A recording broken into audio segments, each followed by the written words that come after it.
আসসালামু আলাইকুম ভাই। আজকে আমি যতগুলো জমি দেখছি সবচেয়ে ভালো ধান হচ্ছে আপনার। আচ্ছা, এই যে এত সুন্দর ধান, এত সবুজ, এর মধ্যে এই ধানটা মানে এত ভালো কিছু, মানে এইবার বাংলাদেশে সব জায়গাতেই মানে মানে একদম পোকার আক্রমণ পর্যাপ্ত হয়েছে, এবং পচা এবং আপনার হচ্ছে কারেন্ট পোকার আক্রমণে মানে জমি শেষ বলা চলে। কিন্তু এই মুহূর্তে আপনার জমি দেখে মনটা একদম মানে ভরে যাচ্ছে। আসলে এইটা যদি আপনি একটু বলতেন, এতে করে অনেকেই হয়তোবা একটু সচেতন হতো আর কি।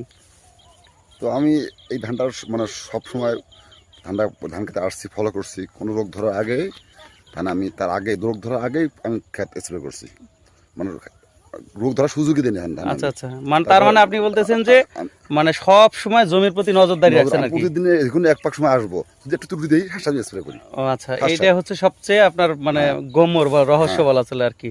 না, আমার অবশ্য ভালো লাগছে যে আসলে কৃষকদের যদি ভালো কিছু হয় আমাদেরও ভালো লাগে। আমার মনে হয় এই এলাকার মধ্যে সর্বোচ্চ ভালো যদি আপনার ধান থাকে এই মুহূর্তে আমার এই ভাইয়েরই হয়েছে। মানে আপনারা যদি জমিতে আসতেন তাহলে বুঝতেন যে আসলে কত সুন্দর ধান হয়েছে, একটা পোকা বা একটা শীষ মরা বা একটা কারেন্ট পোকার অবকাশ নাই।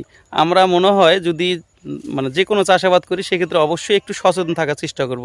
ধন্যবাদ ভাই।